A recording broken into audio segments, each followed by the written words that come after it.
And we are live. So I was speaking with our guests this evening, and I told them, I said, "Hey, normally I'll monologue and I will run my gums for a minute, but I don't have too much tonight, and that is because we are in a wheelhouse that is so far out of my understanding. There's basically just going to be a handoff, and we're going to get to him and see what happens." With that said, Steve, you want us to go by Steve or Steb, or how should we address you this evening? For this stream, we'll just call me Steve. How about that? That works.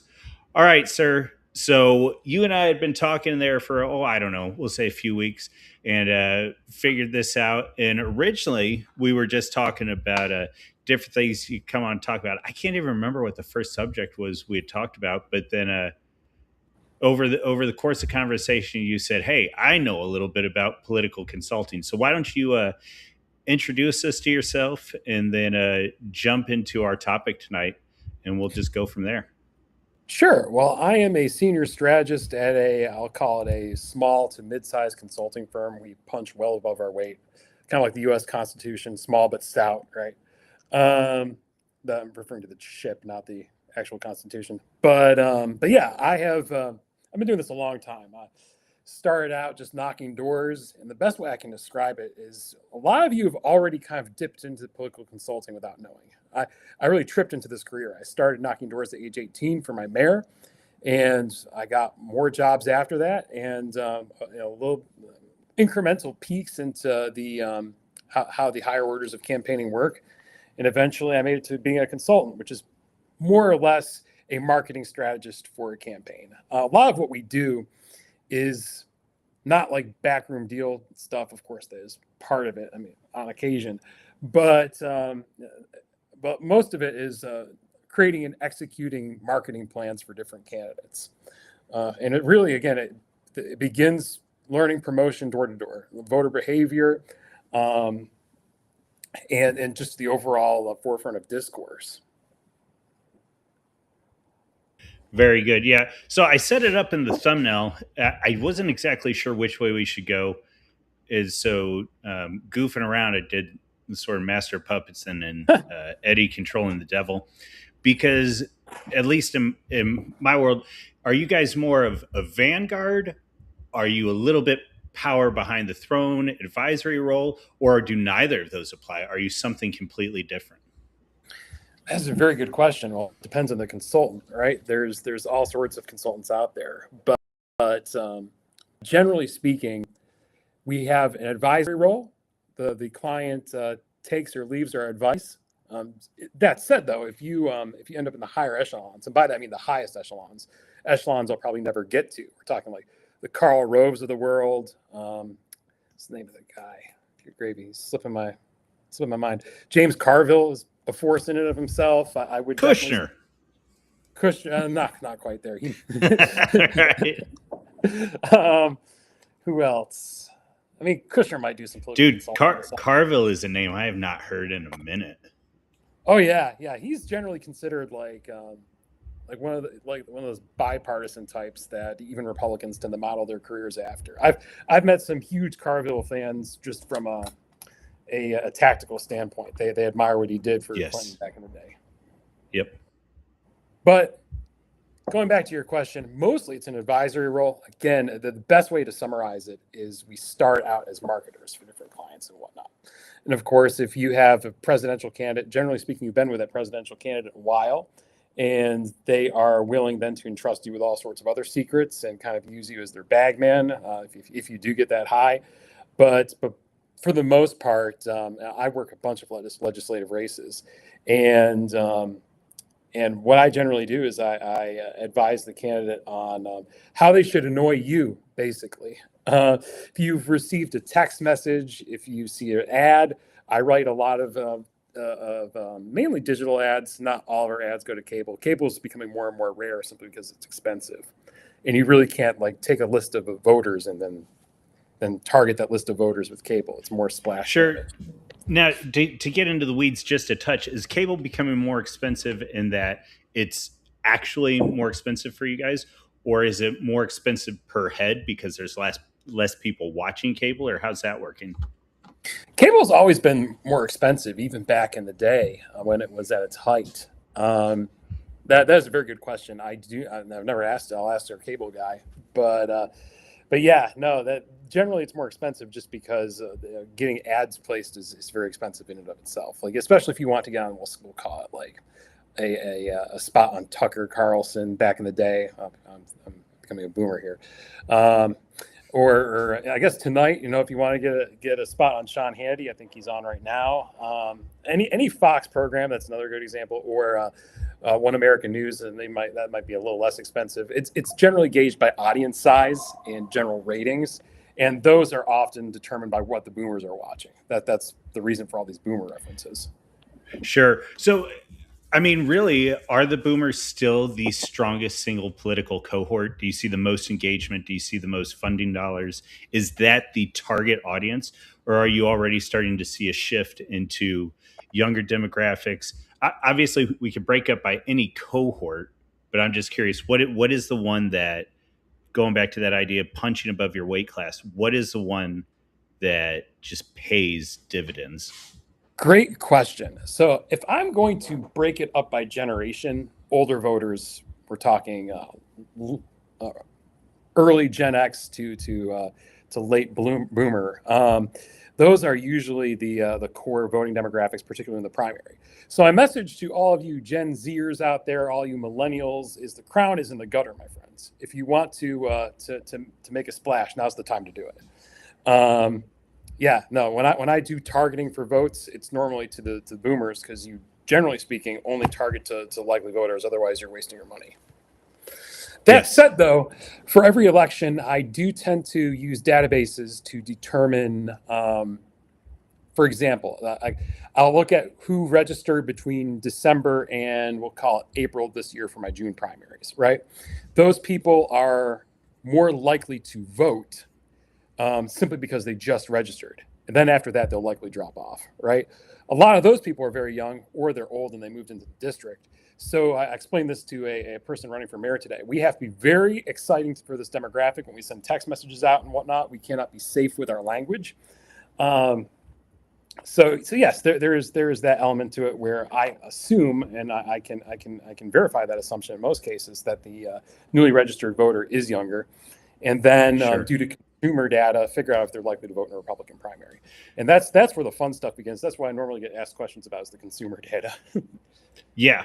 So I'm going to ask another question real quick, and then I want to move on to something that Arthur threw up in the chat. The last question I'm going to ask real quick is, from a consulting perspective, Yeah. are you trying to generate inertia, or are you trying to be caught up in inertia and capitalize on the momentum that's already there? Or is it, That again, a little bit of both? It is definitely both. I mean, generally speaking, how should I put this? We, on a micro level, we are the guys in the cave waving shadows. So to go back to Plato there, but we don't make the totality of the light. That comes from above, right? So broader cultural patterns, we call them culture codes, the forefront of discourse. And that could be what the media is talking about at a given moment. It could be what you are talking about at a given moment, or what we think you are. And it depends on what exactly we're going for. If it's just to generate buzz, we usually figure out what the media is talking about. So that way, that is tied to the algorithmic success of a project too, on the digital level of things. But yes, I mean, what we try to do is figure out how general trends, we'll call it prevailing winds, then sail as best as we can within those prevailing winds. And sometimes you do stumble on things that do move the voter. And Yes. it's wonderful when you do that. I think Okay. Donald Trump has been a master at this. Okay. Go, dig into that if you would. Okay, I'll tell you about 2014. I was working for a congressional race, and this was a very interesting one. We took out a guy who was a very entrenched incumbent, and the way we did it was, one night we were just doing robocalls. Well, not robocalls. It was live calls. We were calling the voter and asking them a set of questions. Right. It wasn't even polling. This was more or less for name recognition, and we found out that people were very mad about immigration. And back in 2014, that was on nobody's radar, really, unless you were particularly cogent or that was your issue, right? Like No, none of the smart ones were talking about immigration, right? But Right. this was a Virginia district, and over and Okay. over again we heard immigration, immigration, immigration from these voters, right? And that's what we ran on. And as a consequence, that ended up being forced into the conversation. It moved the Overton window because the ground was already set there. That's one example. Um, what's another great example here? I mean, I think if you look historically, I think Nixon was a master at this as well. Okay. The thing about the silent majority isn't so much that they were silent; it's that he tapped into what they thought they were. You know, it's kind of funny. Okay. So Yes. there are multiple angles there. So Arthur's got a fun one here. He says, "Do consultants ever unknowingly sabotage a candidate?" He lists an example. For example, recommend an appearance at the wrong event. Oh yes, that happens more often than you'd think. There's obviously ill bird spoils the nest, right? I don't want to talk bad about the bad elements of consulting, and if we want to drift into the darker elements, I'd be happy to. But I'm not going to say that this profession is just full of awful people, etc. Right. That being said, though, there are Yeah, some I people think this one from his perspective was, it's yeah, benign. It's oops. yeah, yeah. There are oops moments all the time, Yeah. and some are worse than others. But yeah, no, that's definitely happened before. Um, and sometimes people survive those things. I know one guy who was working with Marjorie Taylor Greene, and obviously her appearances with Nick Fuentes kind of backfired in the moment. I don't know about right now necessarily, but things have backfired on her for different reasons. But Sure. I don't think he told her to go there or nothing, but somebody did. But either way, yeah, I mean it is possible that okay, you're using that as an example. So there's a bunch. Like there are times where we make miscalculations. Obviously, we're human, but there are definitely, like any other profession, like say a lawyer, for example, there are lawyers who will unknowingly and unintentionally sabotage a case. Yeah. That happens. Like I can think of any 3 billion ways that could happen. In fact, that's what I do most of the day is think about how a campaign can go wrong, and then avoid whatever that iceberg looming ahead is. It could Sure. be, for example, a bad targeting system. It could be a staffer that has been a problem on a campaign. It could be a television commercial that sucks, right? I mean, it could be any number of things. So that's a good question. It happens more often than you'd think. Put it that way. Yeah. Fair enough. And I do think later on we might jump into that. It is an interesting relationship you're describing, and so are there people that vi- violate trust intentionally? But yeah, we'll leave that for a little while. Okay, so you go in there and you're sort of examining statistics. You're trying to figure out where the winds are blowing. Um, is a big part of this. I guess right now I'm trying to delineate between the advertising portion of it Yes. and the actual candidate casting their vision. Hmm. And so how do you delineate, and then how much overlap is there in between advertising based on the consultants on their advertising based on their advisory, and then how much of it is the candidate is saying, no, this is what I want us to stand on and I want us to participate in some of this. Well, it depends on the candidate. I mean, you have all sorts of people who run for office. You have people that they just want to be social media influencers, for example. They may not admit it, but they filed to run for Congress in order to increase that clout. I Crenshaw. think. Sorry. Yeah, what? Okay. I'll name one. I think Valentina Gomez is one of them. Yeah, Um, well, I had named Crenshaw just then. okay. Well, nah, he that is very It's interesting. And I fine. think You don't have to say anything about it. uh, I feel comfortable doing it. I think that he actually did decide to run for Congress seriously. Is he just over time his role mutated? Um, Okay. there's that. But yeah, you have people who run for. I think these days the online grift is almost very apparent where somebody is not seriously running for office. So I will Okay. continue down that line.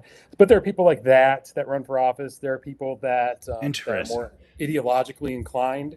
It's like any other subset of Sure. leaders. You have people that have a dominating vision their entire life, will say that they are religious right conservatives or something like that, Hmm. and they want to run to make America Christian again. Right. Um, So those people, sorry, sort of a difference between, say, a Jesse Jackson and a what's Crockett's first name? Jasmine. Yes. So sort of a difference between those two. I One think is that's a good example. I'm thinking one's sort of a true believer, and then the other one's just kind of trying to Yeah, grasp onto the current racehorse. yeah. I think that's a fair comparison. I think that another true believer, often to his detriment, was Justin Amash. I think that Mm, Thomas Massey, for sure, though I hear, obviously there are various rumors about his funding and whatnot. Um, sure.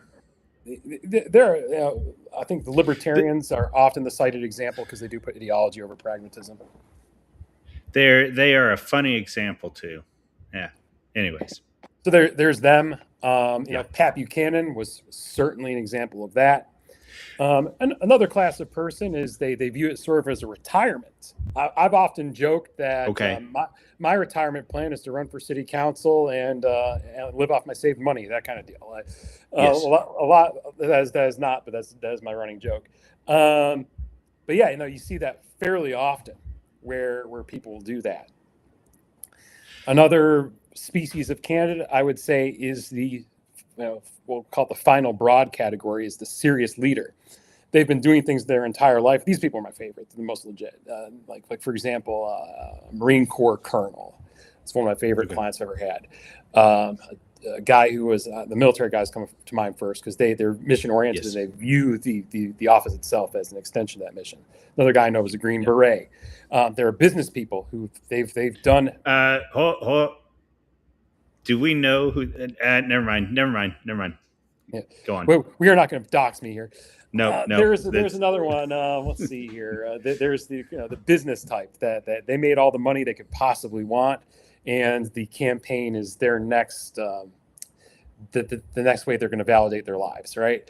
So there's all sorts of people who run for office. So the question on how much we build is really dependent on the candidate. Now, for the ideological people, what I will tend to do is kind of prune and steer their messaging in the right direction. Make sure Yeah. that it's still palatable, not just palatable, but attractive to the voter, because you'll get people with all sorts of missions in life, right? And like one guy, he wanted to. I live in the desert, right? He locally wanted to be the crusader about water. Water was his thing. Nobody cares unless you're near a river or something, right? Yeah. I'm glad you like those character Well, sketches. I love them too.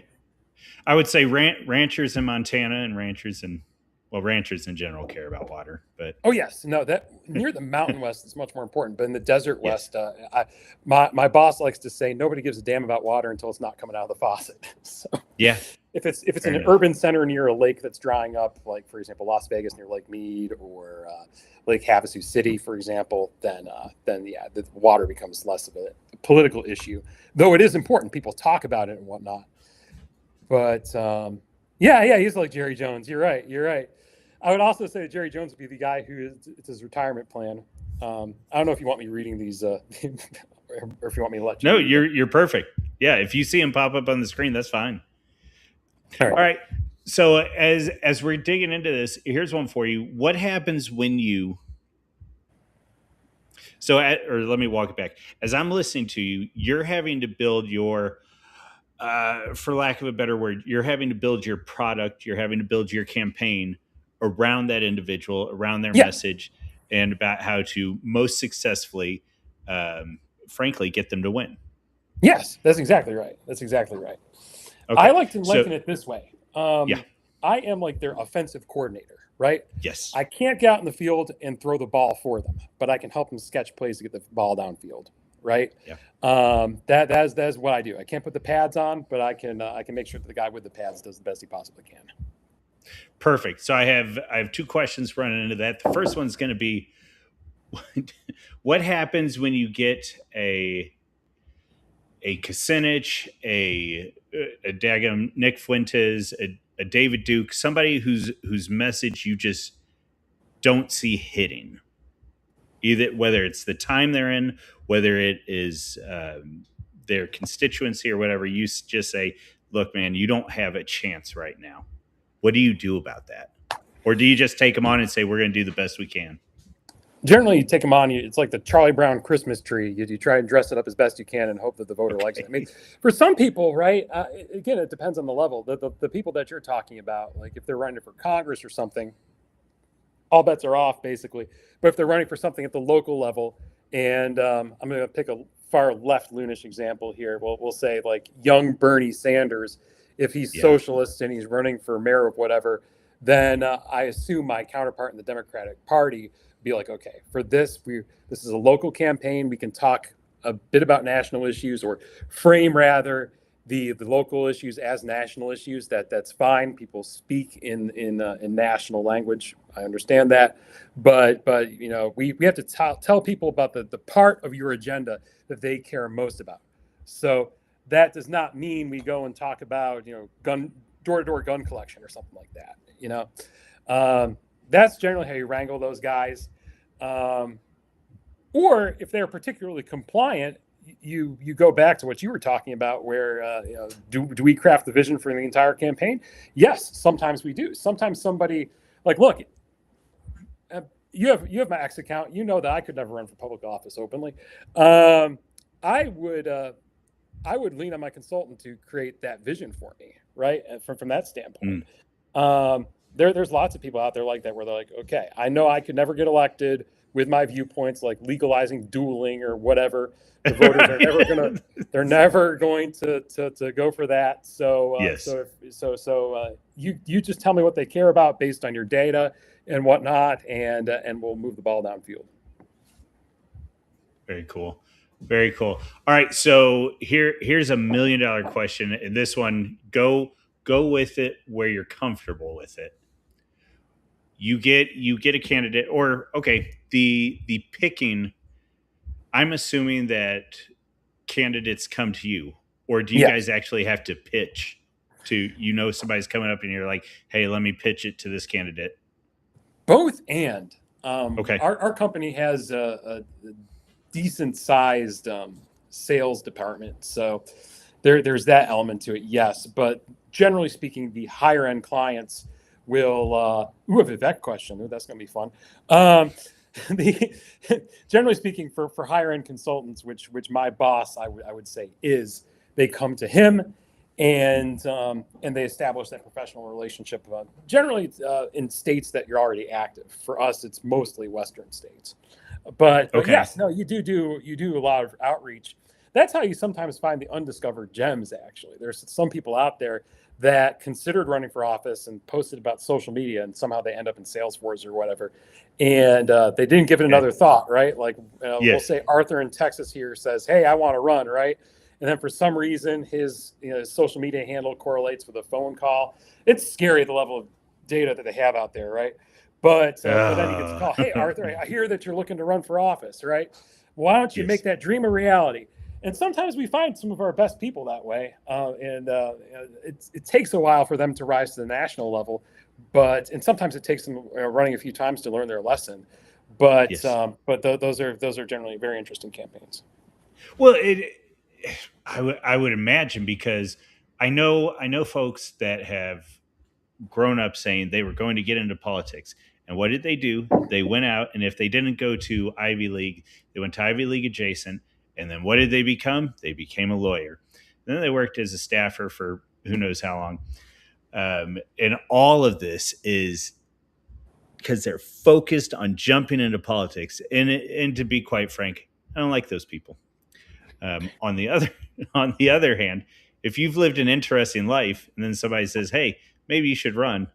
Yeah, I think we all kind of like that Mr. Smith goes to Washington kind of idea.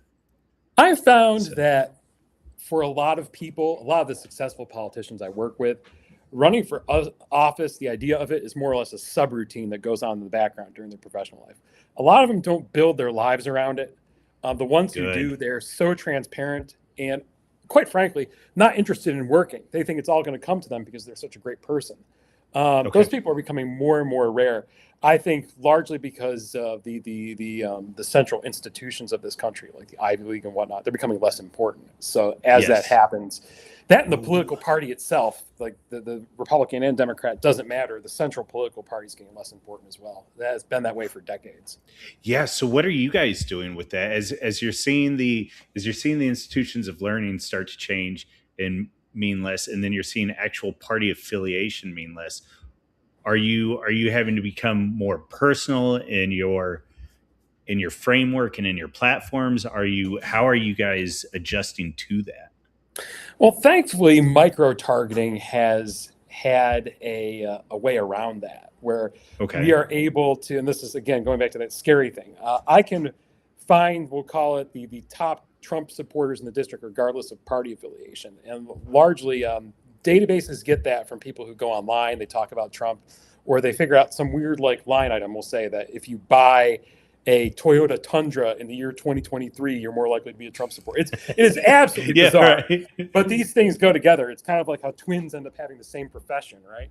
Um, so so anyway, we have that data, and for that reason, we're able to go around institutions and appeal directly to the voter. That said, Yes. the left and right spectrum is not dependent on a political party anymore, not as much as it used to be. Right. So both parties now are more or less a coalition of different interests and different ideologies, and you just kind of figure out, the general flavor of your area and you run with it. Let me figure out how to say this all safely. Um, I was dealing with different farm adjacent, agricultural adjacent entities over the past month, and one of the big complaints was that, well, the far left and the far right are jumping into bed with one another, and we just need to be able to sell our corn, and we need to be able to get enough immigrants over here on the H2Bs and so on. And so it's funny to see the uniparty in some ways. If it isn't growing in strength, it's becoming more clear, which it has been over the Mhm. past decade or so. But it is funny to hear folks in the middle argue about, well, both the far left and the far right are screwing us over. Chud I horseshoe theory. Right?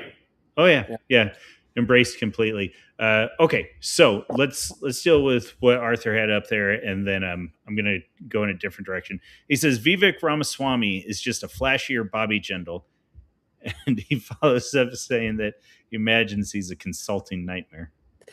Yeah. I'll put it to you this way: I would not want to work for Vivek right now. Back in the day, back when he was running for president, I think his campaign was a bit more different, a bit more forward looking. But now Sure. he's kind of settled in a persona that's an albatross around him. I know I have mutuals on X that do not wish him well. Look, I loathe the far left so much in the Democrat Party. I do not want to see Ohio fall to the Democrats. Right. So I wish him the best and most improbable of political turnarounds.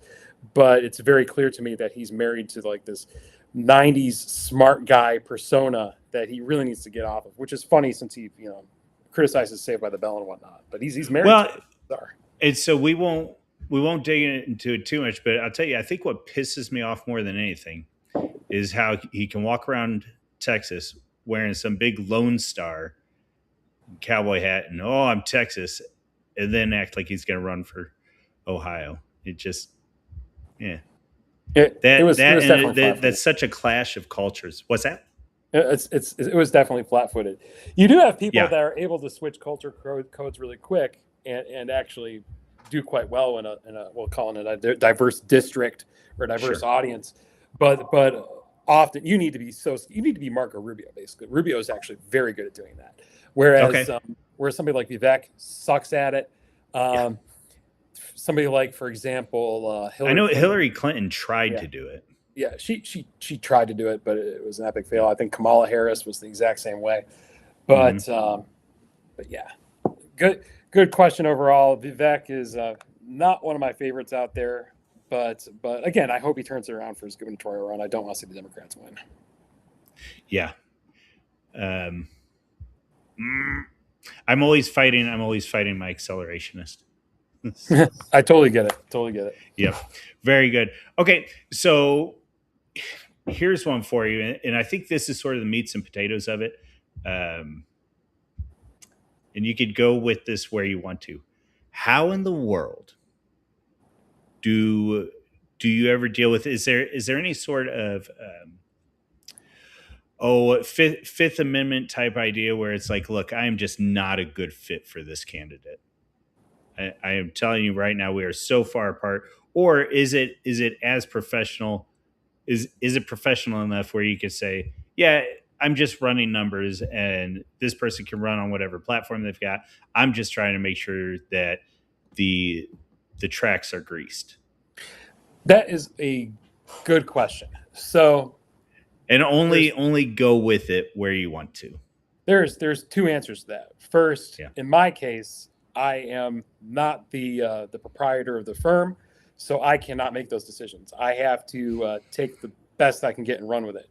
But what that has taught me, though, is that again, some people they're diamonds, but they just need to be polished, right? Okay. That is definitely the case, or they need a persona that they can kind of cling to and roll with. So there's that element to it. But on the other side of things, there are occasions where, back in the day, for example, we had a Democrat that wanted to work with us, and we told him, "Look, we'd love to take your money, friend, but if it ever gets out that you're working with us, you are toast. That primary is done for." So what we Oh, did is that's interesting. he paid us to write a plan for his district, and I had no problem doing it. Um, Honestly, he was running against a very prominent Democrat, and the Republican in that race was very unpalatable to me. Basically, you want to take Vivek Ramaswamy and just like subtract like 30 IQ points. That's what this guy was. So I had no problem writing a plan for this particular Democrat, since he was running against the far left and Yeah. precluding the rise of somebody that was quite frankly not going to rise at all. So there was no there was no skin off the Republican Party's nose there. But what we did after we did that plan is we took it and we gave it over to a Democrat firm that then went and actually that Democrat firm is now Republican. So go figure. But at the time they were Democrat, and they ran with that. So okay, so then the various consulting firms might have an allegiance or a banner over the Yes. building. Okay. Yes, no, they're So they're within the parties. Like our firm is, as you can imagine, because I'm here. We tend to work with very conservative people, very anti-establishment is probably the best way I can describe it. So that that okay. that's the reason that Democrat was attracted to us. Is he saw that we had a great record at winning unlikely races for insurgent candidates, and he Yes. said, "All right, I'll go with these guys." Right, until we told him, "Look, if you want to win this, we are not your guys." Right. Yes. Uh, so there's that. Like sometimes people naturally flock towards a firm, and different firms have different cycles. A great example would be Axiom, which is, and I'll be careful about how I talk with them about them. But they are one of the biggest firms in the country. Some of their biggest clients are Ted Cruz. Glenn Youngkin is another great example of an Axiom client, and because their head Jeff Rowe worked for Ron DeSantis, this firm was for a long time on the outs with Trump. So they quickly went from being considered one of the most conservative firms out there to not conservative enough. And I don't know what the current state is within DC, but overall they're a decent firm, and they do decent work. So I'm not gonna bag on them. Interesting. Okay. But Well, the that brands makes change sometimes. Yeah.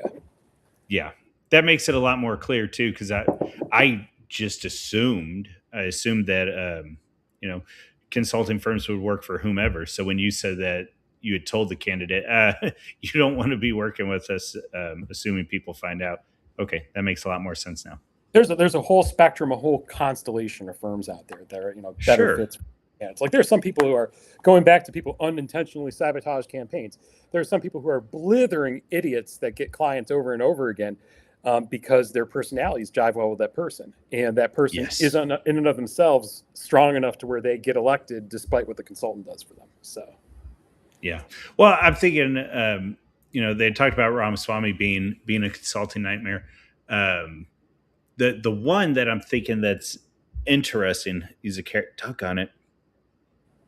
Oh, 6'2". He wears hoodies. Duck on it.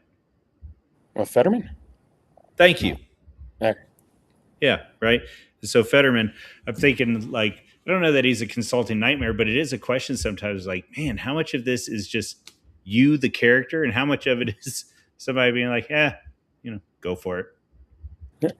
That's a very good question, and it's different. I would have to be within the campaign itself to tell you what the ratio is there. Fetterman's Yeah, been fun to watch, by the way. I mean, just from right. a pure enjoyment of chaos standpoint. It's been fun. Yes, I agree. I agree. Um, no, so very cool. All right, how do I mean? This is a small world, I imagine. Very small, yeah. Okay. So, how do folks even begin to get into this? One, is it one of those areas where you more or less need to have your path set by the time you're 24? Or is it something that somebody says, I'm 40, I retired from the union or whatever? Let's go for it. Generally speaking, you want to start out young in this business because the first few years are brutal. Paying your Yes. Okay. dues is it requires a lot of sleepless nights, a lot of if you have a family, a lot of time away from your family. When I started out, I had nothing. I was 18 years old knocking doors, right? So there's that element to it. But people have different ways of hopping into this industry, and it does change, and it's become much more entrepreneurial with Gen Z, and I'm assuming Gen Alpha will be the same way as well, but I might be wrong. As a millennial and the Gen Xers, I think that for us it was kind of more of like a military style thing, where you show up as Mm, sort of a low rank door knocker, intern, or what have you, and again you just continue along that track for as long as you possibly can, and ignore the people following around you, and eventually you're in the SEALs, right? Um, that is how it typically works there, or how it used to work. Now it's much more entrepreneurial. Like I said, generally speaking, people will look at this business and say, okay, well, I'm knocking doors for nothing. That's for the birds, man. I'm going to go out and right. create my own door firm.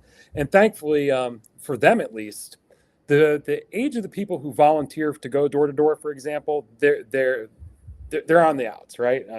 That golden era of people who actually volunteered their time to do voter contact. And I will say this: if you have the opportunity to do voter contact for a campaign and just volunteer your time, if you want to have a real impact on voter opinion and whatnot, believe it or not, like even if I were not in this business, I would continue to volunteer for campaigns. I just love that stuff. So there's that element to it. But again, for the most part, it's thankless. It's time consuming and whatnot. Sometimes it can be grueling. For example, Oh, it looks like we lost him. Oh, there he is. that's It interesting. So, yeah, you guys lost me, but huh. Okay. any we'll just roll with it. All right. So for the newer kids, what they'll typically do is they will look at that and say, okay, I'm just going to put my own shingle out. I'm going to get paid to go knock doors and call it a day there. And that's when they start. I would assume that the evolutionary process begins, if you will, where they are then brought in meetings with consultants like us, and they then learn the larger aspects of the campaign, the higher level targeting and messaging and whatnot. Some of them are content to keep doing it, though. Some people love knocking doors, and more power to them, I guess, if that's what you want to do for the rest of your life. But it's not what I would want to do. Right. Very interesting. All right. Well, good. So now we'll just. Hmm, I think we've more or less covered the idea. The last thing would be any fun stories, man. Give us some stories. Make us laugh. Oh man, I have so many fun Because stories. I know. Yeah, it's you got to pick the ones that that are safe. I was gonna say, I Yeah, know you've yeah. got No, stories. there is one that is my favorite one is totally unsafe, but yeah, no. Most of the best stories happen when you're younger, right? And you're out in the field doing weird stuff. For those of you who played like the Fallout games and whatnot, like you have that option at the beginning called Weird Wasteland, and then as you're going through, like all this random crap happens that you observe and deal with. I likened starting my political career to picking Wild Wasteland, right? So let me think of some good ones. Okay, so this is probably one of my favorites. So one night I got into a low level car chase with this guy while I was putting up signs. So Wait, the repeat that first line again. it was like a low speed car chase. Um, I, I escaped that by maneuvering the streets that he wasn't familiar with. But anyway, I was generally speaking, when you put up signs, right? You start at, we'll call it right after door to door hours. You use all the time in your day. Um, this is the putting up signs at election places, not voters' yards, right? So at polling precincts, they'll be, all night. You can go and you can put the signs up, even if there's like a curfew or something. The cops are going to look the other way. Um, so putting up signs on the eve of election day usually starts, we'll call it 9 o'clock at night, thereabouts, and it stretches as long as you have time, and you hope to get it done by, like, we'll call it 2 a.m. thereabouts, right? And my friend and I were given a list of these precincts, right? And we started putting up signs and whatnot. And it was a crazy night. My GPS took us down this one dirt path that had like no end to it, so I had to turn around. I like to think I saw Bigfoot, probably didn't, right? And my car died in front of this house out in the boonies, and I looked into this window, and I could see this guy, like a silhouette of a guy running around with a shotgun. So like I prayed to God to get my car started again, and it did. So that was a crazy night. But the craziest part of the night was my friend and I. We were down in this city precinct, right? And we were putting up signs on this berm, and we see this truck come in with a bunch of sign materials and whatnot behind it. We had no idea who this person was, and honestly, at 3 o'clock in the morning, like you don't want to mess with anybody, right? So this guy turned his truck around. He put the high beams on, and my friend and I, we were not. This was before I got into the gym, right? We were not particularly athletic, but we ran in there like Usain Bolt. We ran over to my car, threw my signs in the car in like one smooth motion, and I drove off, right? And I did not put my headlights on or nothing, so the guy couldn't see me, but he kept driving, right? And eventually I lost him in some back streets. That was a fun one. That was probably one of my favorite stories right there. Okay, gracious. So that got up to 60 quicker than I was expecting. Yeah. Chased. No, Yeah. You get some crazy stuff like that. I'll put it that way. So, and I was thinking though, as you were telling the story too, almost all of my questions have been sort of this idea of getting the person elected. What happens when they're actually in office? Do you guys end up having people that are basically on staff, or is it a relationship with staff? How does that whole process work? And is there any sort of antagonism between the actual staff and the consultants? That is a great question, and the answer is always it depends. Some states mandate like a full wall of separation between the campaign and the official office. So it's kind of working like a pack, right? You cannot directly work with them or you get in trouble. So there's some states like that. They're few in number, but for the most part, yes, you can work with the legislative office, and often you work more with them than you do the congressional candidate in mind. Sorry, sitting congressman. Um, that relationship is rarely contentious, largely because it's non-overlapping magisterium where you have the scientists and the clergy, right? It's very similar to that, where we have our own campaign set of things and they have their own policy prescriptions and whatnot. Sure. Often the biggest flashpoint is that the candidate does something and we're like, you know what, that really isn't an accomplishment we want to talk about, and they're like, no, this is great, you don't understand, 500 gerbil lives were saved by this, and the voter does not care about gerbils. That's just one exaggeration there. Right. Yeah, that's interesting. The idea of separation, very cool. Yeah, because it's almost like they just have to deal with the sniff test. You guys could throw stuff in front of them, and they could say, "Yeah, this." Ooh, actually, I guess once they're in there, their brand is more or less established. Yes, or do they try to go through branding changes sometimes? Because where I'm headed with that is I was thinking that it's as simple as the staff and the candidate could say, yeah, well, that makes sense with our identity, so we'll do that. But man, and I don't even necessarily mean putting a lid on fires. I'm just saying, does somebody switch it up one day and say, I'm done being a Democrat, time to be a Republican? Yes, it is known to happen. The full Right. out party switch is far rarer, but we'll say the move within the party or just the tonality. Like, for example, if I'm working for we'll call it a really boring incumbent who is, and I've done this before, I've worked for a guy who is one of the best people I've ever worked with, actually. And he was a sitting state legislator, actually a former teacher as well. One of the few teachers I've ever worked with that's a Republican. So it was strange for me to get all these teachers unions endorsements and whatnot simply because he's one of the gang, even though that he's probably College level or this would have been I'm just curious what level of education he was teaching at. Oh, okay. He was a high school teacher. No kidding. Okay. High school government teacher. Very, very unique guy. He not only was he that, he was also like on paper, this guy should be a Dem, right? He was also a theater manager on top of that, and knew a couple of fairly prominent movie stars of the day that probably nobody. I think I might like this guy. Oh, he was great. He was great. Yeah. He recently died too. It makes me very sad. But yeah, no, we're talking salt of the earth kind of guy, as right wing as all get out. So I'll tell you a funny story about him just to sort of establish the kind of joker that he was. So back in the day, he was watching Laura Ingraham with Ann Coulter on, right? This old Southern guy from Tennessee, and he's staring Ann at Coulter, my queen. There you go. Well, you're gonna like this.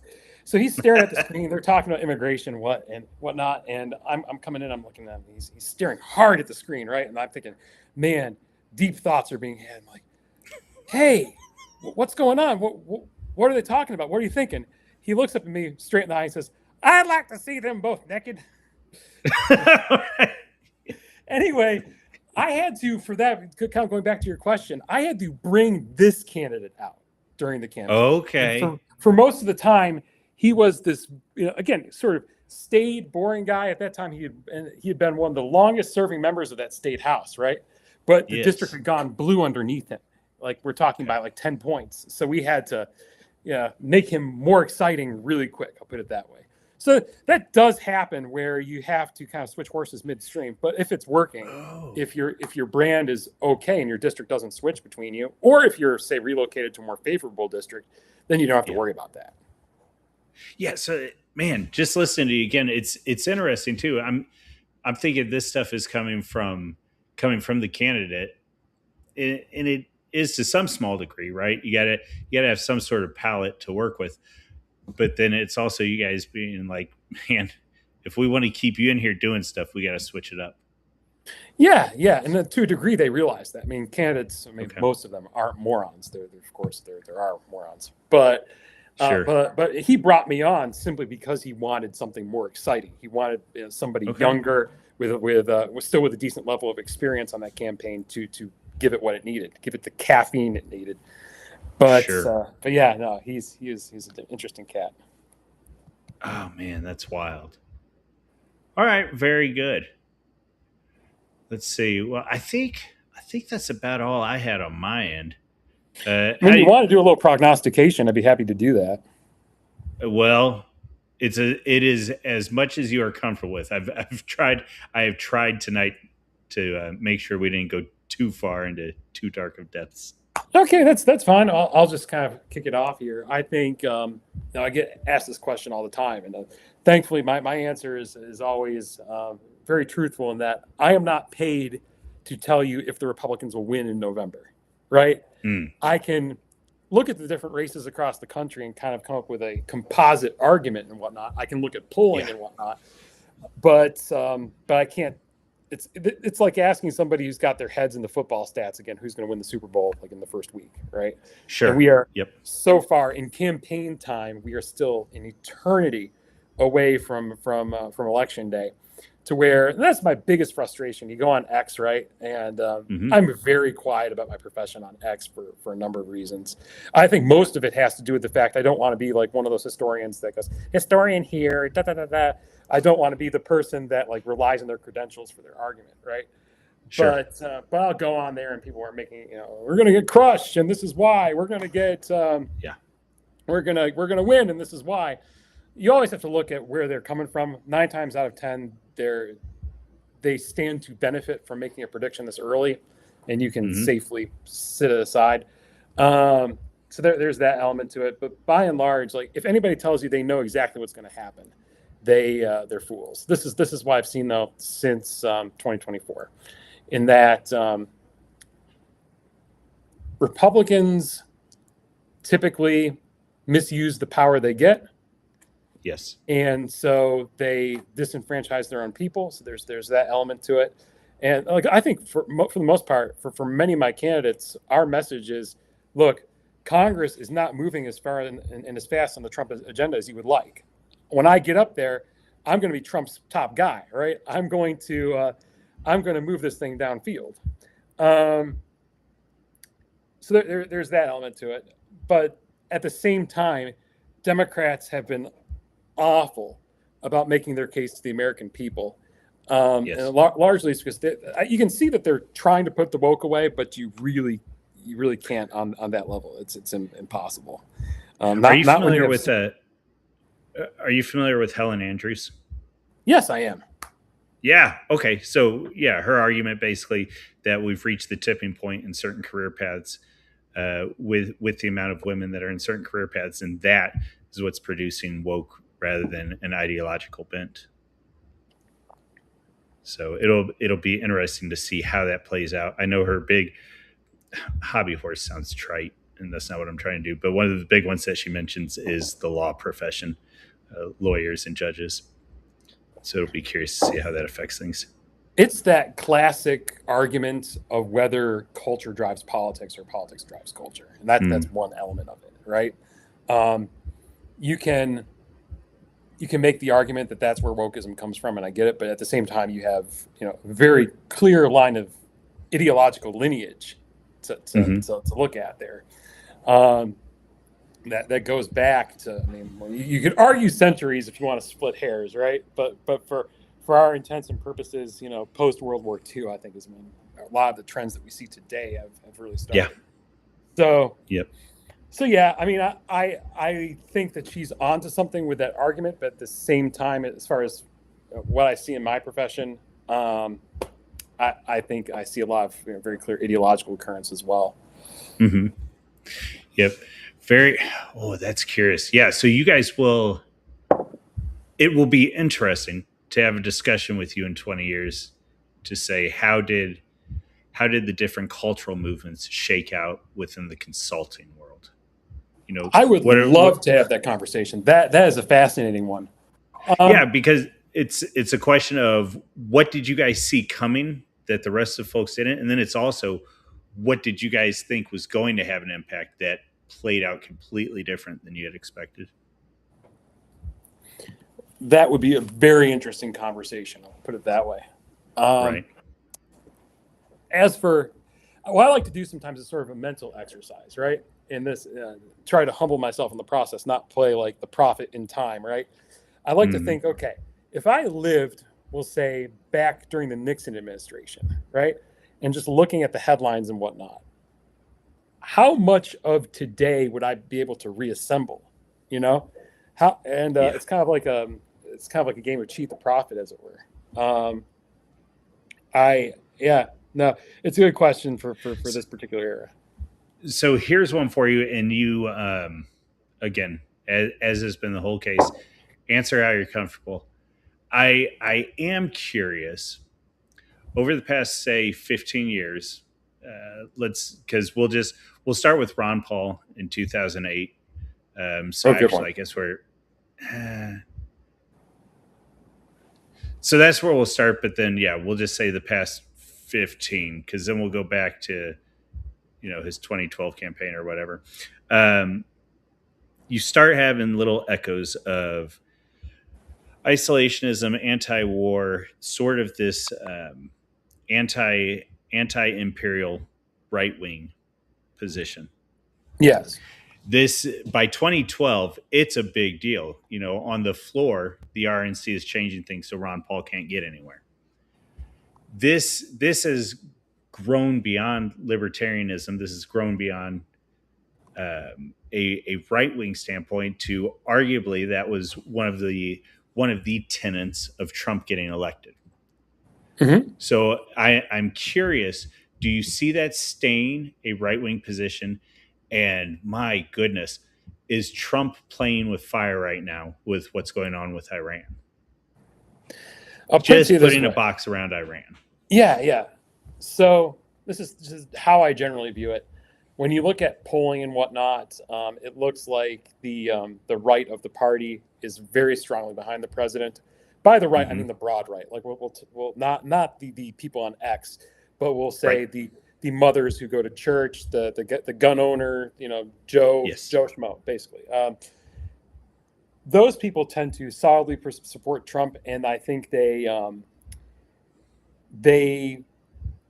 trust that he will perform well as an executive, right? And Hmm. that includes war. So there's that element to it. I don't think they want a war like Iraq or Afghanistan that goes on forever. So that they would, if the war is seen as harmful to the economy, we'll say Right. semi long term, not immediate, like next week or so.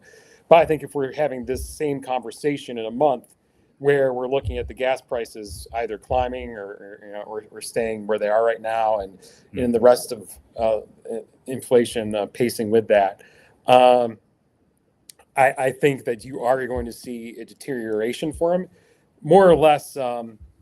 He has support, but it's a short half life. But by and Okay. large, I think a lot of, I am personally on balance more anti-war, um, Right. but I think that the average voter is not quite there yet, where they're just reflexively so. Yeah, it'll be interesting. I do think the economics are a factor, but I also think when it comes down to brass tacks, uh, I don't think the country is ready or willing to have a war, especially when they start seeing that broadcast and UAV videos of Americans and so on. Yeah, yeah, I'm with you on So that. I'm with you on that. I don't know. Well, we shall see. Well, hey, we've about hit that time. I know we had talked about that beforehand. Any last things conceptually, uh, application, anything else that you would like to hit on before we call it? Hmm. I guess And if go ahead. going back to our chat earlier, the main thing I want people to get from this is don't black pill, right? You are still a big part of the decision making process as far as who gets elected, right? Um, there's a reason why people spend untold sums of money to reach the voter and figure out what the voter's thinking, right? So don't follow Nick Fuentes and just stay out of the election. No, you figure out who you want to vote for and you vote for them. In the primary, generally speaking, the general election, vote Republican. I'm not going to lie, but in the primary election, figure out who the best primary guy locally is and vote for him, right? And if you find nobody that you like that you can vote for, find somebody that you do like, send them a donation. The donations matter. The donations help get votes. And one nice thing about Ooh, campaigns okay. is we have very little in terms of administrative overhead. So it's not like donating to, say, I don't know, Wounded Warrior Project. They got in trouble for all the administrative overhead people had to pay for, right? It's like 85 cents on the dollar. Yeah, yeah. No, I would say here, I can actually tell you. Give me one sec. I have this mapped out into some old plans here. Um, but administrative overhead only accounts, I think, for like 10% maybe on and in high spending campaigns. We'll say if you like a congressional that is particularly contentious, it's even lower than that. It gets down to like below 2% thereabouts. So yeah, um, the election process still matters quite a bit, and there's still a way out without breaking out your guns and whatnot, if if you choose to do so. But a lot of you have to choose to do so. Put it that way. Boy, that Bundy Ranch, that was something. That was going on. That was probably near 15 years ago at this point. I have friends who are still in trouble for that, by the way. Okay. They still have the FBI like attending weddings they attend and whatnot is What? crazy. Oh yeah. Okay. Yeah. Yeah. It would be funny to fly so close to the sun that the feds were there. You knew the feds were there. The feds knew that you knew they were there, and that's just how you lived your life, for however many decades. Well, I'll tell you what. If your campaign has any modicum of importance, I can't speak for Democrat campaigns right now, but I can speak for what I saw during the Biden administration. Um, there was a persistent fear of what is the word, lawfare. There's a persistent fear Mm, of people spying on your conversations and whatnot. I was once yes. outside. I had this weird guy approach me. I thought he was homeless at first, and he just started asking me a bunch of strange questions that and leading questions. I'm like, hey, buddy, I Right. don't know. I just go to church and work here. See ya. So yeah, no, they are more active Oh, than they that's want you to interesting. think and whatnot.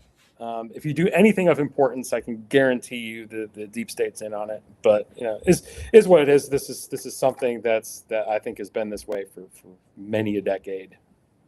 Yeah. Well, I'm thinking too. I'm just wondering, like, consultants are there like, no, we're not going to mess with Signal right now. We're not going to mess with any of them. Not messing with Telegram. We're just done right now. Oh yeah, yeah. No. There's some clients they want to talk on these encrypted platforms and whatnot, Right. and I just tell them, look, if anybody wants to figure out what you're saying, they're gonna figure it out, right? Yes. Like if you think that signal's gonna save you, I am sorry. The only way you Somebody's going to get there eventually, and you thought you were safe, and so you acted the fool, and then yeah it's just going to be that much worse. always assume that if some person and I think journalists have become much more clever. In fact, if I have to fear Okay. anybody more than the federal government, it'd probably be journalists. Yeah.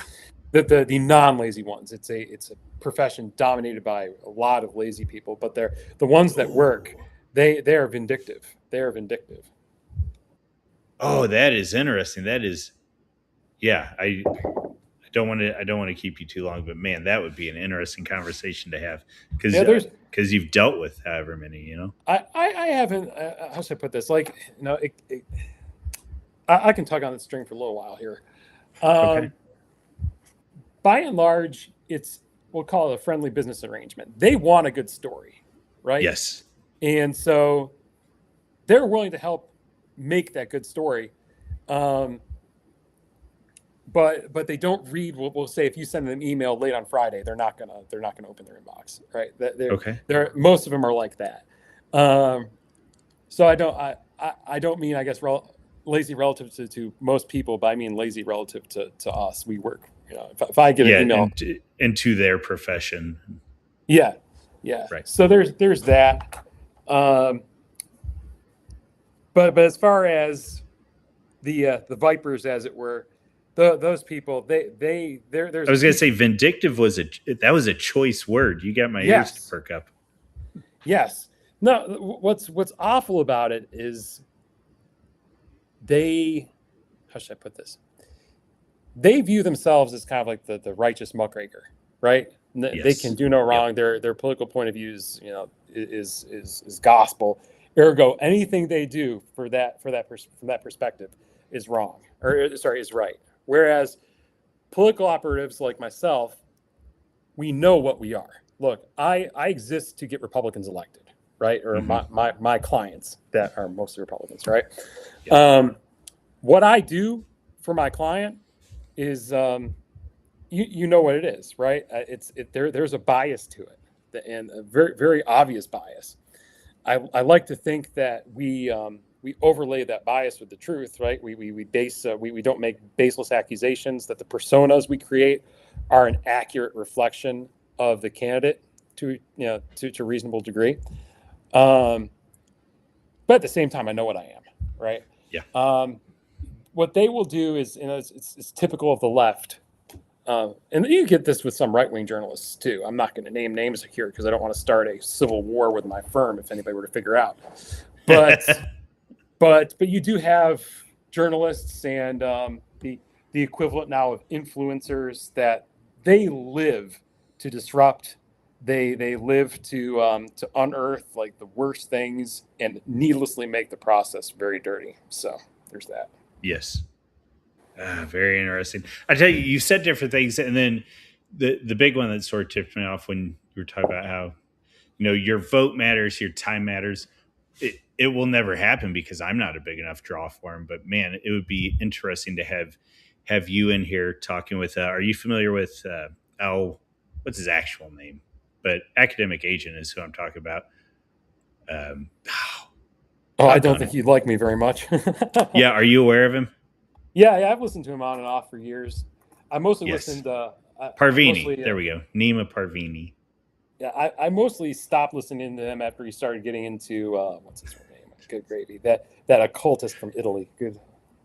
Oh, Evola. You're not an Yeah, Evola yeah. guy. Well, I think he was one shot by Ibola. That is my theory on the academic agent. But Oh, overall, again, interesting. I like him, but I don't listen to him anymore. Gotcha. Not an Evola guy. Yeah, we could have dug into that a little bit. So, no worries. Well, very good. Let's see. Arthur's Well, I'm got some not saying stuff I'm in not an here. Ibola guy. I'm saying like I think I started disagreeing He with just him wrecked much more often Parvini. after he discovered Yeah. Ebola. Yeah. I've Fair. never read Ebola, so I cannot speak one way or another on Ebola. So I haven't read nearly as much as I should. I will say I thought Ride the Tiger was probably the strongest argument for the transcendent over pure existentialism that I've ever read. Hmm. Yeah, Interesting. I thought. Yeah, well, it's. Hmm. So I'll show my biases. I grew up. We'll say general evangelical. What it technically was something called the Nazarene Church. But then I'm floating around between Nazarene Methodist, and at one point was preaching out of Southern Baptist place. So anyway, got sort of this low church background, and eventually it was like, yeah, I'm not feeling this, guys, and so ended up going far more high church in my leanings. What that means is that I get frustrated with a lot of low church stuff. It just doesn't make sense to me anymore. And the arguments against existentialism as I was growing up is one of those areas where I was like, you guys aren't even, you're not They don't even even try. looking the horse in the face. Yeah. Was that? I mean, they don't even try. I mean, No, it's it's an God accurate bless them. evangelicalism is an accurate reflection of the American people in a lot of ways. Like it's Ooh, is it? yeah, I Because would I say mean, you would so. know to say, okay, Yeah. I'd say it's an accurate distillation of at least where a lot of like we'll call it primary voters are at. Like my yes, parents are a fine example. I had the benefit of growing up, and I still am to a degree, in a basic evangelical household, right, where my mom and dad they listened to Rush Limbaugh, right? They never missed an election, that kind of deal, but they were not nerds, right? They didn't hmm read books on politics. They might have read a few token books on American history. Um, they'll of course have political discussions at the dinner table and whatnot, but they never showed up to a Republican event in their lives until I made them do it. They never donated to a political campaign until I asked them to, right? Um, that is your typical voter. That even your okay, high end voter, what we'll call the four force, people voted for the last four elections, right? And behaviorally, even if you're not necessarily evangelical, a right of center American, whether Catholic or Jewish or otherwise, tends to match those behavioral patterns. yes, yeah, sort of. It's well, and that's that argument of you're swimming within Christian waters, whether you recognize it or not. Yeah, yeah, exactly. Yeah, very very interesting. Yeah, so we'll see, and then it is this question of. Um, international Catholics coming in, and how different are their voting patterns from American Catholics, and so on. What's really interesting is two things. The English language is a big factor. Mm-hmm. If you are more proficient in English, you're more likely to vote conservative. That and they'll find too that Catholic immigrants who then convert to evangelicalism tend to turn Republican really fast as well. Um, so there's I that. didn't see that coming. Okay. Yeah, yeah. No, if you look at Hispanic Catholics versus Hispanic evangelicals, it's the different the partisan difference is very stark. But a lot of them don't Yeah. come here evangelical, as I recall. I might be wrong about that study, but yeah. Most of so in fairness, I'm not super aware of even Mexicans to some degree. My experience has been more with Tejano, Texican, whichever side, whether they were actually from Texas or from northern Mexico. And that's just a group unto itself. It really is. It really is. Yep. Now, Yeah, go ahead. I've done an extensive amount of work with campaigns along the southern border, and it is very fascinating just how recent the switch has been. And again, I think a lot of it's due to assimilation. I'm not one of those people who says, it goes the whole like, yeah, they're more American than we are, that kind of deal, or this is due to be a red wave, that kind of deal. It takes work. It takes a lot of work to bypass those culture codes and do what you need to do, right? Yes. So there's that element to it, but at least as far as that particular population is concerned, I'm actually kind of white-pilled about the border region. So I would actually I would agree with you very specifically about that particular region. Yes. Yeah.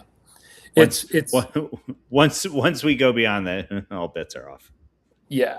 It's much more difficult to assimilate a population if they're on welfare and they have no incentive to work with the local population and whatnot. So there's a bunch of interesting examples. I've had candidates in California as well. So there's that. Nothing more to say. All right. Here's one. If you've got the time for it. What is going to be the first state to secede, and is it going to be Republican or Democrat? That is a fair question. Man, that is a tough one. So, because I remember you and I talked about that a little bit one time. We were naming different Democrat governors and whatever that we thought could do it. Yeah. Man, that's a toughie.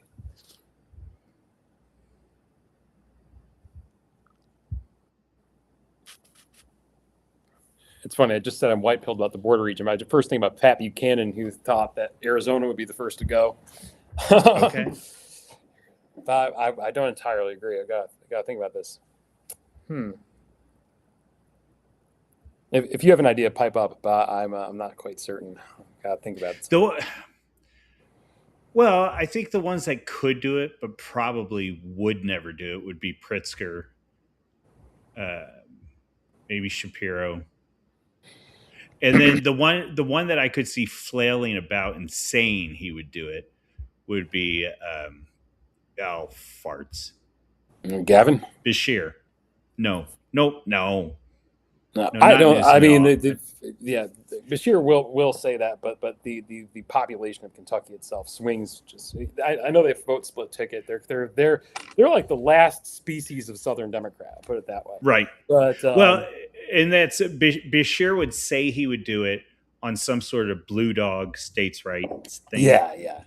But I don't think he could pull it off. And I should say in my conception of this, I'm not even necessarily talking about actual secession as much as they're just going to quit enforcing or quit engaging in what the federal expectations of a state are. Yeah, and whatever that is, whether that's enforcement of border law, of what am I thinking of, federal funding or whatever, sanctuary cities. I go back to Mark Anton. I think that's his name. He wrote what was it called? There was a good book he wrote back in 2020. Hmm. Oy vey. I can't remember it right now, but he said that like the country is likely to go for either a red Caesar or a blue Caesar, right? Yeah. And generally speaking, the you won't see out and out secession like during the Civil War, but what Right. you will see are people, as you point out, just sort of quitting, right? Yeah. You might for a while have government agents coming to a certain area, but they're just generally ignored. I think what's much more interesting than national secession, and I'll give your as a subroutine, I'll keep thinking of a state, but I think what's much more interesting is how states themselves are looking to split up, right? Yeah. Um, I think Virginia is going to be a very interesting state to watch, depending on how much further Spanberger wants to go in the next few years. Hmm. There's that element. Um, I could conceivably see though it's unlikely, Western Virginia and Central Virginia saying, "Hey, we are West Virginia now." That's where I was thinking. Yeah, or If Idaho, something was to happen. or Idaho. Yeah. There's a big movement in Oregon and Right. Washington and even parts of Northern California to declare themselves Greater Idaho. Yes. Um, so there's that element to it. I think that would be very fascinating to So watch. the greater thing, and I don't want to tell you too much with my fancies, but my expectation over the next several decades is for states to eventually become super states, and I think it's going to wash out between 7 to 12 overall regions where there's to some degree independent law, but more or less the country becomes a confederation of these greater states, which could potentially even include portions of Western Canada. But That's kind of like Fallout, where they had like in the Fallout lore, there's consolidation of states, and that's how the stars went from being mhm. 50 to like what 13 or 20, I forget. I think But that's how it's going to go, uh, and I suspect it's going to be initiated by a Democrat. I agree. I think some kind of national collapse is much more to be likely to be initiated by Democrats. That said, though, again, it depends if you get red Caesar or blue Caesar, right? Yeah, I think right now, if things remain the same, I'm not saying that we'd win 2026 and 2028, but yeah. if things remain the same, not get worse abroad and whatnot, we are looking at fairly long term Republican dominance. So Really? there's that. Yeah, I really do think Okay. if they got the balls to pass the Save America Act, we would be looking at a way different country really fast. I think. Um, Vance or Rubio? Who are they going to float? Or somebody else? Good question. I mean, that's another one that's too soon to tell. I just Okay. think back to the um, the gallery of inevitable governors, right? Back when Yes. I was back when I back in 2008, like Mitt Romney, back to Fowler's Nation. Yeah, yeah. Fallout is one of the top prognostication tools, and you'll notice that was the second Fallout reference I did. I did Wild Wasteland at the beginning, Weird Wasteland, Yes. but oh man, where is it? Okay, so back 2008, for example, the inevitable governor everybody was watching was going to be Mike Huckabee. Oh, that guy's going to go places. Yep. Or Mitt Romney, of course. That guy's definitely going to be president, right? Then 2012 comes around, right? And the inevitable Republican, the inevitable president was Rick Perry. Everybody thought Rick Perry was going to Oh go. my goodness! Right? I drove him around in a limo one time. That is great. I love Rick Perry personally. He's a great guy. Really? Yeah, he was very good to me. I got a story for offline for you. All right, sounds great. I'm curious now, because I've had nothing but positive interactions with him. But Good. there's Rick Perry. Up next was Scott Walker, if you'll recall, back in 2015. Everybody thought Scott Walker was going to be the guy, governor of Wisconsin for you younger folks out there, right? Okay. Mitch Daniels of Indiana, people thought he was going to be. Bobby Jindal was an inevitable governor, right? Hmm. Yeah, you could mention it one after another. Ron DeSantis, I think overall he's blown his political wad unless he's very creative with his alliances. That's Really? not Okay. Yeah. impossible.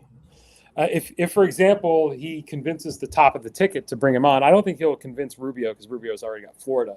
But I think he could possibly convince Vance. But either way, I think DeSantis, another example of inevitable governor. I've seen so many inevitable people not make it to the White House, right? Okay. Uh, Yes. so play it out. That said, though, I think right now, if you're looking at the polling, JD Vance is more likely than Marco Rubio is. Yes. I think partially because when you look at the vice presidential track record, if you're vice president, you're much more likely to be elected president than secretary of state.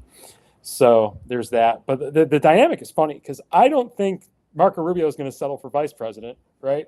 I don't think JD Right. Vance is going to settle for a second term as vice president. So you got two guys in the room looking for a really marquee matchup there. Man, has anybody ever done twice a vice president? Because it does almost seem if you did twice a vice president, that's done. Yeah, no, I don't know. Generally speaking, people aren't interested in that. One of Sure. FDR's running mates called it a bucket of warm spit. That's how he described Yeah. running Well, for being the vice president. So, and you might have a different perspective on this coming from the consulting world. Did you guys see? Did you guys see Vance coming up, and did you know it was going to happen, or do you buy into the whole? Oh, it was Butler, and they sort of decided there on the spot that they were going to go with Vance. That's a good question. I think in the background, Vance was always one of the top contenders now. Butler might have accelerated it, mainly to disincentivize, further Right. action. Like, we're going to, bring this guy in who's even crazier than Trump. Take that, right? So I think it's both, and I think it accelerated the pick, but at the same time, generally speaking, running mates there's a long process of vetting and whatnot beforehand. So that's my answer there. It's like almost anything else. It depends. It's both and, right? Yeah. So if I'm picking up what you're putting down, it's like, sure, you might not know the candidate, but you know that all the candidates are qualified. Yeah, exactly. You can, again, I liken this to professional sports, where I can tell you that Josh Allen is a good quarterback and he's likely to win a Super Bowl at one point, right? I can tell you that Lamar Jackson is a good quarterback. Maybe will win a Super Bowl, that kind of deal, right? I can rattle off a bunch of people and their stats and whatnot, but to predict whether they're going to be a dynasty or whether they're actually going to win one, that's something else. Likelihoods right now, because we all know that Brady was not a first round draft pick. That does happen. Donald Trump wasn't either. I mean, yeah, that the draft class of 2015, Scott Walker was at the top of it, man. He turned out to, I guess, be the what's the name of that guy? Good gravy. Here I'm using football. What even happened to Walker? Well, that's actually a very interesting vignette right there. Yeah. Basically, okay. This is what you see a lot. Spouses, when they take control of a campaign, when they become too inordinately involved, the campaign generally tanks, right? My understanding was his wife just took too much command, and it totally tanked his chances there. It distracted the staff. She made decisions that were not entirely great. That said, though, like, again, Trump is a world historic figure, and we didn't know it at the time at first. Obviously, some people felt it in their bones. My dad did. My dad. There was a guy I knew from Anyway, there was a guy I knew, and he was convinced. Man, when did Trump first announce? Did he announce in 14 or was it 15? It was in 15. It was right after the June primary that year. I think it was in June or July. Yeah. So, by the time Iowa or whatever hits, he's like, "Oh yeah, man, Trump's got it." I think you're crazy. Yeah, no, like He was I right. I was a was wrong. cruise guy back then too. Don't unfollow me, friends. But yeah, no, I was hoping to the very last that it was somehow an ephemeral lead and whatnot. That this was just a ploy to get people onto the apprentice. I'll tell you what changed my Well, opinion. I've got worse credentials than you. At that time, I was pulling for Rand Paul. It's like, yeah, we're we're we're going down this road, and he's the next Ron Paul. Which anyways, we won't even get to where I think about libertarians at this point. So The famous libertarian to not libertarian pipeline. yes, that is a very good way to put it. Exactly. Like, it used to be libertarian to fascist and whatnot, but I've seen so many people that have changed their opinions outside of libertarianism that like they are every color of the rainbow now. So where was I going with that whole vignette? I forget. I don't know. We were talking about Walker, and then you Well, said you were pulling for yeah, Cruz yeah, because no, it was just how outside Trump was. I yeah, think was sort yeah. of the idea. I got sidetracked there, but yeah, no, you'll find that often. If a wife is running, for example, and the husband gets too uppity with the campaign, he decides to take control. He decides to make himself the focus at events and I can do whatnot. this. Anybody can do this. Yeah, exactly, exactly. The focus comes off the husband, and the decisions are no longer made. Or sorry, the focus comes off the wife in that particular instance, and Yeah. the husband ends up trying to be the candidate themselves and the consultant. That's really what happens. Is they try to take on like Okay. both roles at once. Like, I can do this better than both of you. That kind of deal. Um, Yes. so you will see that fairly often, where political careers go to a wastebasket and never return because the problem's in the house, right? It's not outside their camp. That is wild. I mean, it's so obvious when you say it, because I Oh mean, yeah, yeah, so, husband and wife teams can sometimes be worth it, but a lot of times, like it's just no, generally the speaking, dynamics aren't there. the person who's at the top of the ticket in the relationship, whoever that might be, um, they have to be the one to bear the public burden, right? The the spouse has to be in a highly supportive role. Sometimes the spouse is the primary funder of a campaign.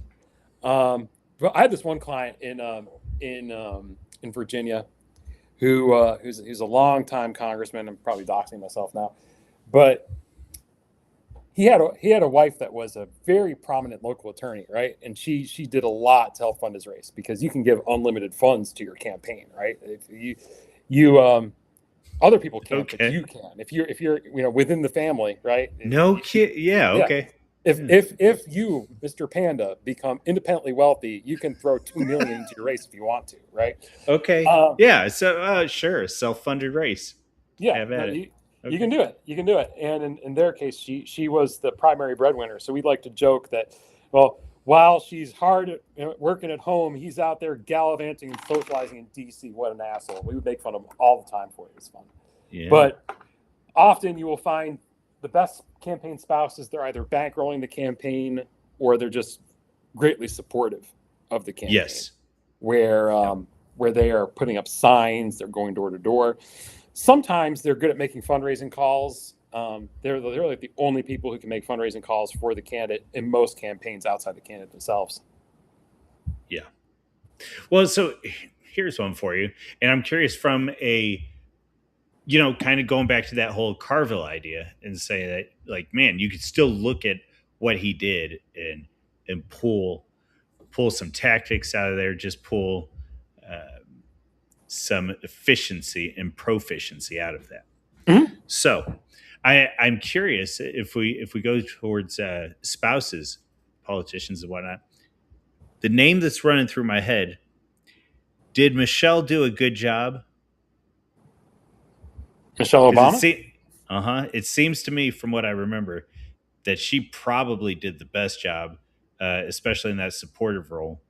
Um, from most of them I can remember here lately, because the Bush Yeah. ladies were always quiet; they Yeah. were always demure,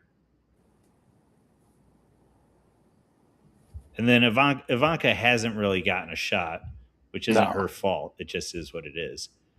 No. Uh, I think and then Jill Biden, nobody cares. Michelle did well because her rise was well timed, right? Okay, Early Yes. on, the onus, she was arm candy, smart arm candy, but still arm candy, right? Okay. As he became more politically established, you can, if I'm remembering correctly, she really Mhm. started to rise and do her book deals and whatnot after he got elected in the second term. Yes. Um, Yeah. until then, she was his ornament. She was his, biblically speaking, she was his crown, right?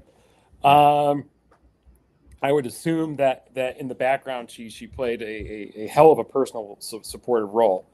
Um, so yeah, I would say you're right. I would say that she is probably one of the better campaign spouses out there. Yeah, that's interesting. I mean, again, it makes complete sense once you just put it out there and say it. It's like, oh yeah, spouses can have a very negative effect on it. But then it also brings into question, so which spouses did it right? Huh? How curious. Yeah, yeah.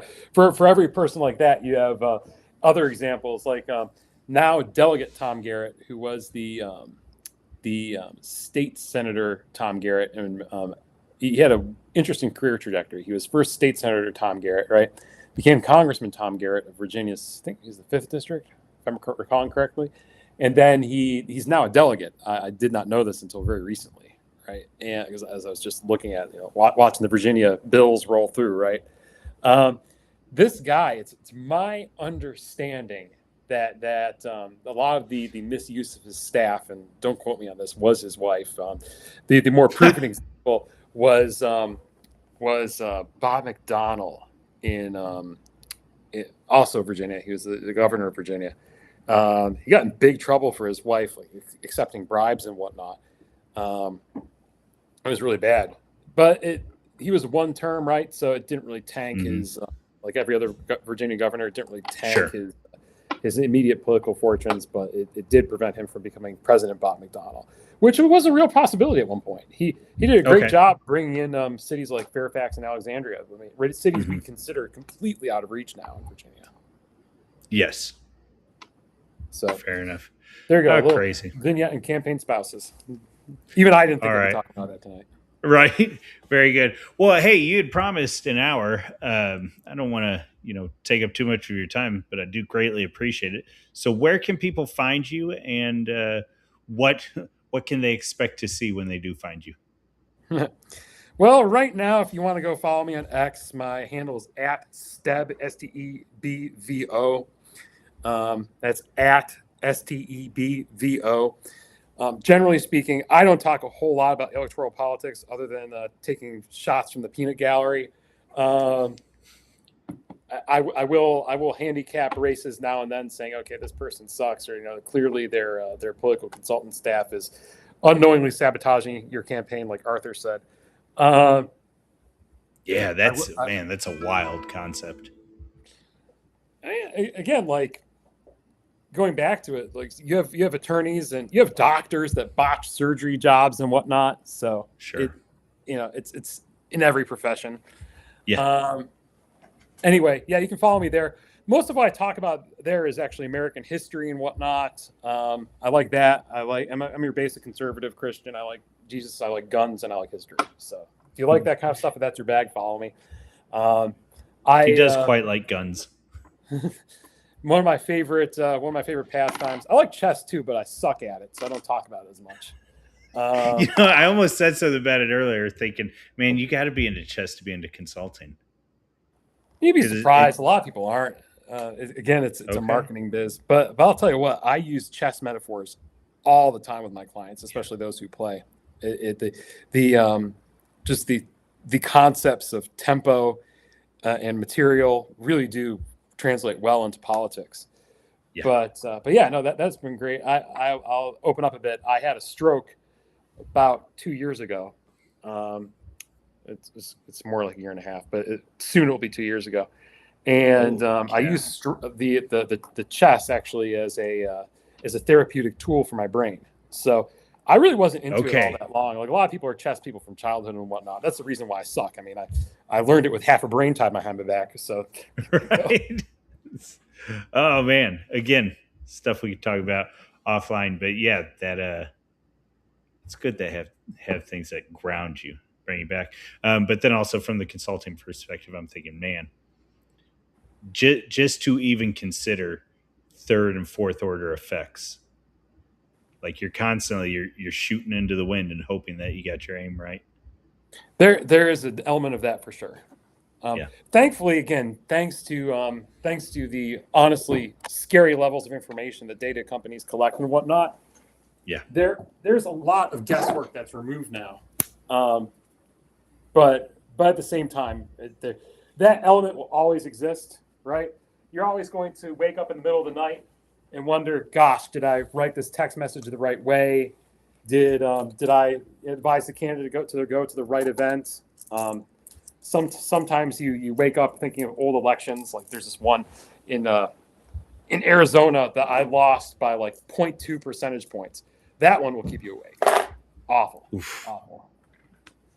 Oh man. That's I didn't like even think about that. Yeah. Point two, which equates to what, 60,000 votes or something. It depends on the size of the election. For that Right. one, 0.2%, we lost by like, it was about 97,000 people voted, and we lost by only like a couple hundred, something crazy like that. It was absolutely nuts. To this day, that candidate does not talk to me. He was so mad, but okay, but he didn't listen to us at key points of the campaign. I just think, man, if I was that much more persuasive, it's like the end of Schindler's List. I could have saved one. If I took off my lapel pin and threw it at the guy, maybe I could have gotten 5 more votes and I would have won. Okay, awful. Yeah. Man. Yeah. That's nuts. And I'm thinking too, I'm just thinking of when Count Dankula ran, and when other people, it would be, which is already, it's behind layers, because how are English PMs running in contrast to U.S. senators or U.S. mayoral candidates. What's that? Way different. Is the gravitational pull of foreign campaigns is entirely different from ours. I have a friend who works for Freedom Party Austria, and when we get together, sometimes like it is tough for me. Like they're general principles that still apply, of course. I mean, in terms of outreach and whatnot, but the culture matters so much. I mean, that is really the basis of of politics, culture codes and whatnot. But yeah, no. Another thing too is a lot of, relative to American politics, a lot of races are very underfunded. Like my employer once went to Canada for to talk with various conservative party people and see if they were interested in buying from us, right? He said, and they were like, okay, so this campaign's going to cost $7,000, right? Something like that, chump change. And I think both he and they got sticker shock in that same evening, that way.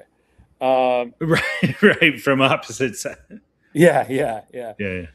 So what the world? That's crazy. It's different, but American, we are considered the top of the world in terms of political talent. Like if you go to Britain, I recall David Axelrod, the guy who ran Barack Obama's campaign. He's done work for I think it was Vote Remain or some Labor Party guy. I forget what it was. But yeah, no, you have him, Rhodes, Obama's other guy. Mainly Obama people are coming to mind. There's just so many too. I mean, for myself, other countries, one, because I frankly don't care maybe as much as I should, but then two, they just often tend to be denser. It's like, so there's how many parties, and then if this guy gets voted into this area, that's going to have the following effects of halfway electing this, and I'm like, I don't care. Honestly, the most fun races are the like Caribbean island ones, or I've never worked in any of these, but I've just heard anecdotes, or some African countries. One of my favorite ones is this guy I knew worked in St. They're more character driven. Yeah, they're more character driven, and just their customs are way different. Like there's this one village full of shacks, right? And to show your political party allegiance, you would literally paint your shack the color, right? So if you're Republican, you'd paint it red. If you're Democrat, you'd paint your shack blue. And Right. Okay. Yeah. that Yeah. was basically how they voted. It's astonishing. It's so funny. So that That's guy awesome. basically had to go around with like a paint jar, and he was pretty well paid for it. There was a gal in here. So here at the farm shop, it's kind of crazy the amount of people we get from around the world. I mean, we're talking Argentina and South Africa and New Zealand, blah, blah, blah. So there was this girl in here one time, and she was from Germany. And I wasn't trying to troll. I was genuinely curious, but I was okay rolling into the trolling arena too. And so I said, yeah, so what did you think about y'all's last elections? Because AFD, they won a bunch of seats, didn't they? And she was like, oh, you know about AFD? I said, and she's like, oh, it was terrible. Now they have like 25% of the house, and I don't know. So I enjoyed it. But that's it. That's about as much as I know about international politics. I've found that That when they lean right, Europeans they tend to lean more in a like if they come over here. That is, maybe over there it's a little yes. bit different. But most of the Europeans I speak with tend to lean more libertarian. Hmm. We'll call it modified libertarianism. Hmm. The idea that the European that most European conservatives are like ready to goose step or something. I think that's not reflective of at least what I see. So Sure. Let me figure out how to. I was at so I haven't had that experience because everybody other than the guy I'm about to tell you about that I've met from Europe has been left, or at the very least, it's sort of that, like we were talking about earlier. They're swimming in Christian waters, but it's also a little bit more liberal. Just kind of, it's woke, but they might not be angry and aggressive about it, yeah, right? yeah. So that's the majority of who I'm dealing with. However, I know an American guy who married a Belgian girl whose sister married a Scouser. Scouser. All I know is what they are is how he explained it. He said, "We're Irish, but we live in England, and we're never gonna fucking leave." So, okay, and it was funny because he was walking this line between Starmer's an ass and everything he does is wrong. Um, but we're also English. I don't know. It was hard to describe other than the fact that he was probably more right wing than a bunch of the guys on XR. And it was just this bizarre experience because at the same time he was not English. Hmm. But yeah. What was that? Just out of curiosity sake. I'll look it up after the show. I think it was Skousen. I think that's what he said he was. I don't know. One thing I would like to But look more into. that's the only European right winger I've ever dealt with, at least that I'm aware of. I would like to look into what is going on with Asian politics, and I don't know, like East Asian. I just don't know it very well. Yeah. My wife's from the Philippines, so I Which am relatively aware of the Philippines. But I was going to say, other than vaguely being aware of like Abe and stuff in Japan, the only other East Asian politics I've ever been aware of is Manny Pacquiao. he is a god with them, man. A god. Is he? That's religion, not politics. Is he just a national hero? 100%. 100%. Oh, that's so cool. If you go to a Filipino barbecue and you mention Manny Pacquiao, you will get so many hoots and hollers. It's not even funny. That is so cool. He just seems like a hoot. Oh yeah, people love him. I was gonna say a good Catholic, a generous man. He seems awesome. All right. So one of my favorite rallies I ever attended was a pro Duterte rally. It was so funny to me. Like it had more in common with like a karaoke festival than it did with a political rally. It was funny to me. Okay. Yeah. No. Was that the Philippines? Yeah, it's the Philippines. Yeah. they're very fun, and they will tell you that they're like Ewoks. Basically, they don't want to hurt anybody, but if you attack them, they'll do what they did to the Japanese, right? So they're Yeah. fun. It Um, was we it, in the branch of the military I was in. There's a lot of Filipinos. I have no idea why, but there just is. Yeah, and I've always was it had. the Navy? So I never put it on video. I'll tell you All offline. right, all right, sounds good. Sounds good. But Um, on that note, unless you've got anything else, I think we should probably I end on a high I have note. got to Yeah. get out of here. I'm pretty sure my wife will call me to pick her up from where she is. So, with that, All my friend, right. I will talk to you. This has been a real pleasure, by the way. Thank you for having me. Oh, well, thank you. I greatly appreciate it. Yeah. And guys, follow him. The information is in the description. And everyone have a good evening.